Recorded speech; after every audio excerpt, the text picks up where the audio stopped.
Hi, McGee here with EURweb.com. Dr. Suraj, thank you for giving me your time today to speak about this very compelling documentary, Chris Hemsworth, A Road Trip to Remember. What was your first reaction when Chris and his father invited you to help guide such a personal journey and highlight Chris's father's dementia diagnosis? Thank you, Nai, for having me. So great talking to you. This was a really moving experience for me to be invited to be part of such a deeply personal journey for Chris and Craig, and talk about dementia. This is something I obviously care about. I'm a dementia researcher at the Center for Healthy Brain Aging at UNSW Sydney, and we are world leaders in dementia research and social connection. So it means the world to me to be able to share our research and help family and help others in the world through this documentary. It's amazing.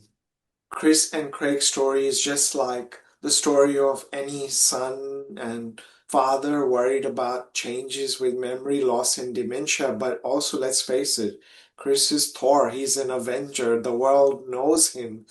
And him being so vulnerable and open about his family story and what they're experiencing is just such a powerful way to break down barriers and get people talking about dementia in the family and what they can do to understand it and support someone living with dementia.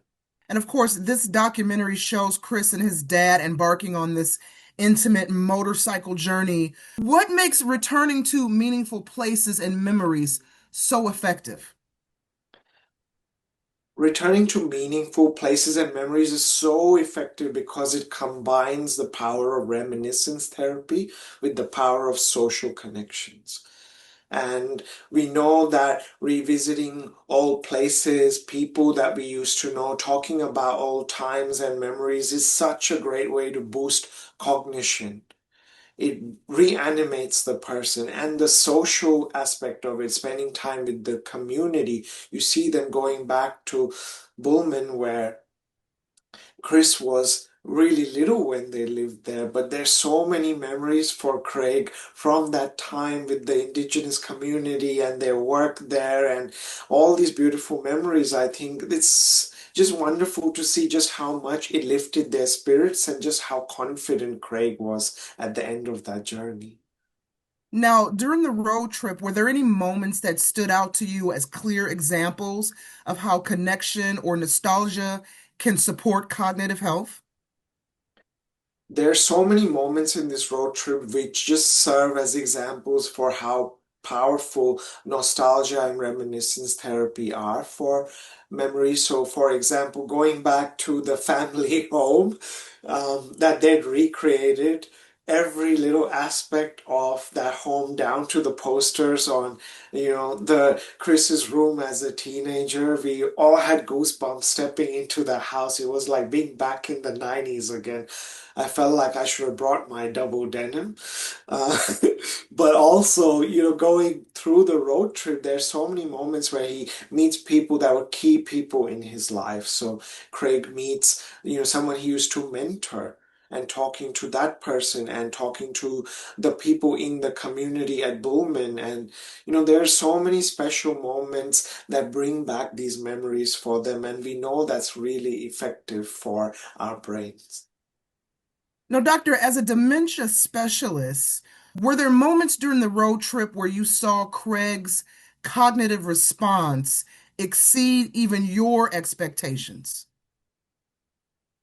Definitely, I saw Craig's cognitive response really exceed my expectation when they were at Pullman because it was like there was nothing affecting him at that point. You really saw him feel really confident and feel really secure because he had the power of the community around him. All of these social connections we know are good for our brain. But we were also doing a type of reminiscence therapy called life review reminiscence, which gives people a chance to think about challenges they overcame in their life, and that boosts our self-esteem. And we remember, hey, I can do this because I did that. Now, you worked closely with both the producers and the Hemsworth family for a year. What was most important to get right in translating the science to the screen? I think with a show like this, it's really important to strike the balance between providing an evidence base and making it scientific, but also making it entertaining and really personal. So I think they did such a magical job in this documentary of striking just that perfect balance of having the camaraderie and humor and bonding between Craig and Chris, but then also having more of the science aspects when I'm speaking to Chris or narrating what's happening in that scene for the viewers to understand just why is it important to be social or to go back to old photos and objects and people. Was there any part of this journey or narrating this experience that was personally transformative for you? I think it was really personally transformative for me to see just how much the family wanted to know what to do and what not to do with Craig. Often we see families, not asking the right questions, but, their family was really keen to know how can we best support Craig? And, our advice is always don't correct the person living with dementia. Always respond as if they've asked you that question for the first time. Don't get annoyed if they're repeating themselves. Don't talk over them. Don't talk for them. Be respectful. There are a lot of things that we can do, even if we're living with dementia. It's really important to know that it's possible to live well with dementia. And it's really important to stay mentally active through games or learning a new language, a new skill, a musical instrument. Stay physically active through exercise. Even better, do that exercise in a group or with someone else because guess what? It's so important to stay socially active. So the take-home message I want everyone to remember is that if you're, person living with dementia or if you're looking after someone who is, open your heart up to someone that you trust because we know from our research that confiding in someone is one of the best ways of slowing down cognitive decline. What do you hope this documentary changes about how the world views brain health and connection? I really hope this documentary will change things for everyone watching this to know that it's not just important to stay physically fit, eat well, and do brain training exercises, but it is actually extremely important to stay socially active because we know loneliness is as bad for us as smoking 15 cigarettes a day, and you can be socially active and do lots of different activities, there is hope.